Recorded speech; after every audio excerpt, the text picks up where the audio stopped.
Halo guys, ketemu lagi di channel Reverse Indonesia. Terima kasih buat kalian yang sudah stay menunggu video-video saya. Bagaimana kondisi kalian saat ini? Apakah semua sehat? Saya harap kalian semua sehat ya. Untuk saat ini saya akan memberikan kepada kalian adalah updatean terbaru dari akuarium saya yang menggunakan garam krosok. Sebelum kita melihat updatean yang terbaru akuarium saya dengan menggunakan garam krosok, di sini saya ingin memperlihatkan kepada kalian akuarium saya yang kemarin ini yang sempat saya bersihkan. Nah, kurang lebih seperti ini ya. Ini kemarin saya sudah taruh di atas, tapi akhirnya ujung-ujungnya dia juga jatuh. Nah, tapi udah kelihatan bersih kan di sini, sudah tidak ada kotoran lagi. Untuk keong-keongnya masih ya di sana, ini yang hidup di sana. Ternyata masih belum sempat kita bersihkan sampai ke lorong-lorong sana. Itu masih ada kotoran, tapi biarkan saja, tidak masalah. Untuk kondisi koral saat ini masih tampak baik, bisa kita lihat di sini. Ini adalah koral cendolan saya, kemudian ini adalah tangan-tangan setannya. Ya, kita bisa lihat seperti ini. Untuk updatean ini saya ingin memperlihatkan kepada kalian sebelum kita menuju ke sesi yang utama, yaitu adalah melihat kondisi akuarium saya yang menggunakan garam krosok. Saya ingin memperlihatkan kepada kalian sebenarnya skimmer saya ini sebenarnya hidup atau tidak gitu ya. Oke, kita akan langsung aja. Ini ada sofa ya. Nah, ini dia. Bisa dilihat di sini ya. Nah, oke, kita akan buka aja. Nah, itu. Ini adalah skimmer saya yang kemarin. Sampai saat ini saya tidak pernah mengganti skimmer ini. Apa maksudnya menghidupkan skimmer ini, dan saya juga tidak pernah mengganti ininya, filter shocknya ini saya tidak pernah mengganti. Jadi saya normal seperti ini dan tidak pernah saya bersihkan sama sekali. Dan hasilnya pun akhirnya seperti ini. Mungkin ada minusnya. Minusnya adalah mungkin kondisinya yang sangat kurang bagus, tapi karena target saya hanya cukup seperti ini, saya sudah merasa bahagia, ya udah. Jadi saya sampai segini aja untuk di akuarium yang pertama. Beda dengan akuarium yang kedua dan akuarium yang di tank dan akuarium yang menggunakan garam krosok. Oke, kita akan lanjut aja langsung ya. Ini intinya pokoknya ini tidak hidup, sudah lama tidak hidup, kurang lebih 7 sampai 8 bulan sudah tidak pernah hidup ya. Kita tutup aja. Nah, sekarang kita langsung ke inti utamanya. Sebelum kalian melihat akuarium saya menggunakan garam krosok, ada baiknya kalian mensubscribe terlebih dahulu jika kalian belum mensubscribe video saya, atau jika kalian belum like video saya, silahkan di like dulu. Oke, kita akan lanjut ke akuarium yang utamanya. Oke, ini guys kondisinya akuarium saya, bisa dilihat ya. Ini sangat-sangat jernih. Mungkin kalian bakal kaget kenapa bisa sejernih ini. Apakah ini air tawar kah, atau saya ganti, atau bagaimana, atau seperti apa? Nah, kalau air tawar seperti yang sudah saya bilang, skimmer tidak akan jalan deh ya kalau pakai air tawar. Jadi sudah jelas kalau akuarium saya ini menggunakan air laut gitu ya. Tapi air tawar yang kita lautkan gitu ya. Untuk hasil skimmernya di sini, nah bisa dilihat ya di sana kuning, buihnya sangat kering atau kita bisa bilang dry. Karena kalau buih skimmer itu ada dua ya, yaitu adalah dry dan wet. Wet itu adalah yang basah, jadi dia tidak mungkin menghasilkan gelembung seperti ini dan hanya buih-buih kasar aja yang keluar. Jadi itu yang basah. Nah, kita akan lihat di sini untuk koral-koralnya seperti apa. Untuk dead rocknya seperti apa ya. Dead rocknya masih seperti ini.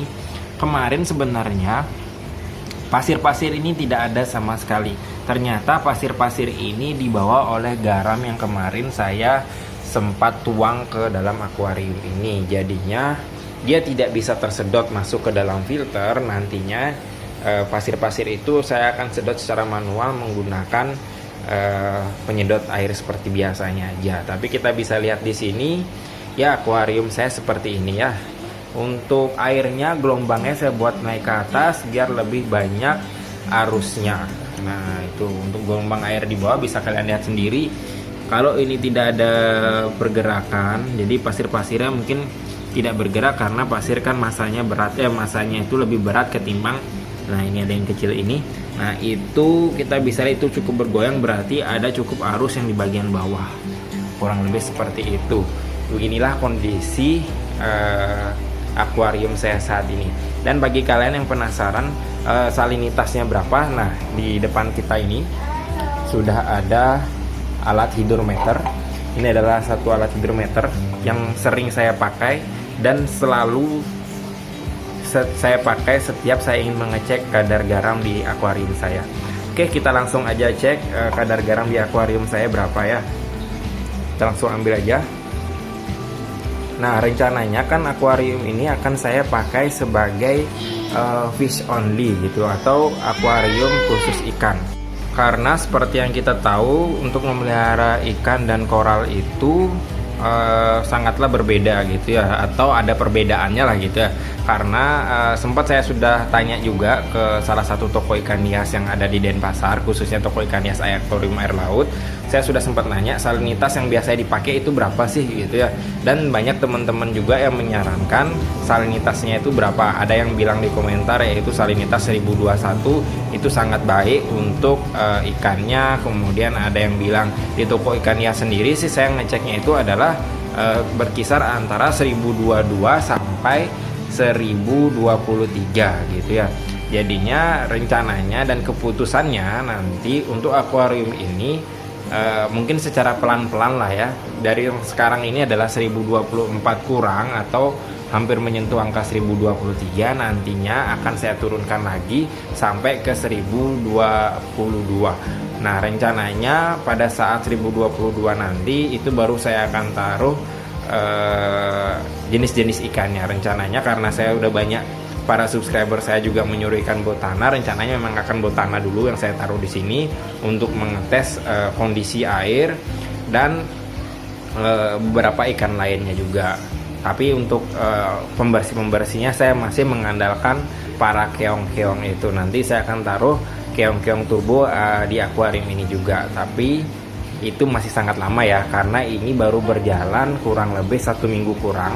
Dan rencananya nanti akan berjalan sampai 1 bulan baru saya taruh ininya, ikan-ikannya, karena saya masih melakukan cycling. Nah, ada yang nanya juga, cycling baiknya itu lampunya ini dinyalakan seperti ini atau kita biarkan saja.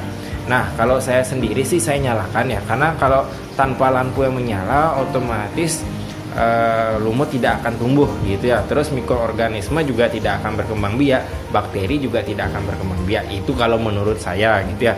Tapi tidak tahu untuk menurut orang lain seperti apa. Jadi untuk saya sendiri lampu akan saya tetap nyalakan kurang lebih ya seperti yang kita bilang itu adalah 8 jam per harinya. Nah, kurang lebih seperti itu. Nah, kira-kira kalian ada masukan nggak untuk akuarium ini? Background masih belum saya pasang ya, rencana nanti background akan saya pasang berwarna hitam karena banyak ada permintaan yang mesti update untuk pengen penasaran sih ngelihat setelah pemakaian garam krosok itu seperti apa, airnya seperti apa, kotor atau tidak, atau bagus atau tidak. Masalah bagus atau tidaknya itu kita harus ngecek di bagian parameternya. Saya tidak bisa bilang air ini bagus 100%, itu tidak bisa, tapi untuk mencari salinitasnya kita bisa mempergunakan garam krosok itu sendiri. Tapi untuk mencari bagusnya kalian mesti mempergunakan alat pengecekan juga gitu, karena kalau tidak menggunakan alat pengecekan kalian akan percuma gitu ya. Jadi kalian sebelum melakukan dosing yang saya bilang itu adalah dosing yang seperti ada dosing 3 besarnya, itu ada kalsium, kemudian banyak lagi lah, ada 2 lagi itu saya lupa karena saya tidak pernah melakukan dosing, jadinya saya cukup seperti ini saja. Dan saya juga mempergunakannya untuk top up-nya, misalnya air ini menguap, saya menggunakan top up yaitu adalah air sumur bor. Itu bukan air pump, itu adalah air sumur bor. Terus juga pernah akuarium laut saya juga saya pernah pakai air AC. Ternyata itu tidak baik untuk akuarium karena saya sudah coba sendiri, jadinya saya lebih mempergunakan air sumur bor sebagai air top up-an saya. Nah, kurang lebih seperti itu guys. Bagian nanya filternya seperti apa, ya filternya seperti ini aja. Terus ini saya kasih lubang 2. Kira-kira kencang atau tidak ya bisa dilihat dari sendiri ya. Di sini untuk gelombangnya ya cukup kencang juga. Dan kemarin sempat saya bilang kalau saya memakai water pump yang di belakang itu adalah 2000, ternyata salah ya. Sempat saya angkat juga kemarin, ternyata yang saya pakai itu adalah 3000. Jadi cukuplah untuk membuat arus di bagian atas. Nah, kurang lebih seperti itu. Untuk di bagian bawah nanti ya mungkin kita akan pasang satu wave maker lagi untuk mengarah ke arah bagian bawah biar bisa membuat arus di bagian bawah. Nah, untuk misalnya kalian-kalian yang pengen buat akuarium seperti ini, ya tutorialnya ya seperti inilah kalau mau simpelnya ya gitu ya. Jadi banyak ada sebenarnya itu cara ribetnya itu juga ada, kemudian cara simpelnya juga ada. Yang penting adalah kalian harus sabar, karena tidak mungkin, bukan berarti akuarium yang jernih seperti ini, yang bening seperti ini sudah bisa ditaruh ikan gitu ya, karena kalau ditaruh ikan belum tentu ikan itu sehat gitu. Jadi saran saya adalah wajiblah kalian melakukan cycling terlebih dahulu. Cycling itu bervariasi, tidak harus 1 bulan, tidak harus 2 bulan, tidak harus 3 bulan, tapi kadang ada yang cyclingnya 2-3 hari pun sudah kita bisa namakan cycling gitu ya. Asal kalian itu mengecek parameternya dan melakukan dosing bakteri yang tepat. Karena kalau kalian tidak melakukan dosing bakteri yang tepat, kalian akan percuma, kurang lebih seperti itu. Oke, ya mungkin segini aja pembahasan saya tentang akuarium saya. Intinya adalah garam krosok airnya juga tetap jernih, yang satu bening. Terus untuk mencari salinitasnya juga bisa, tapi ya cukup lumayan banyak memakan garam krosoknya. Tapi hampir sama sih kalau kita menggunakan garam yang contohnya seperti, sebentar saya ambil ya garamnya. Nah, ini garam ya.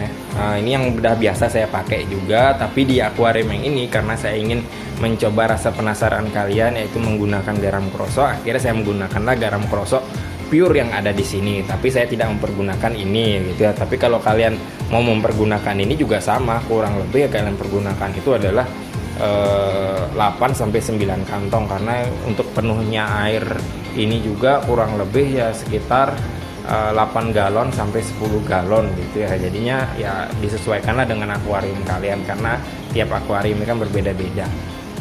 Oke, kurang lebih sekian aja. Terima kasih buat para subscriber saya yang sudah setia menonton video-video saya dan tetap sudah memberikan masukan dan saran-sarannya.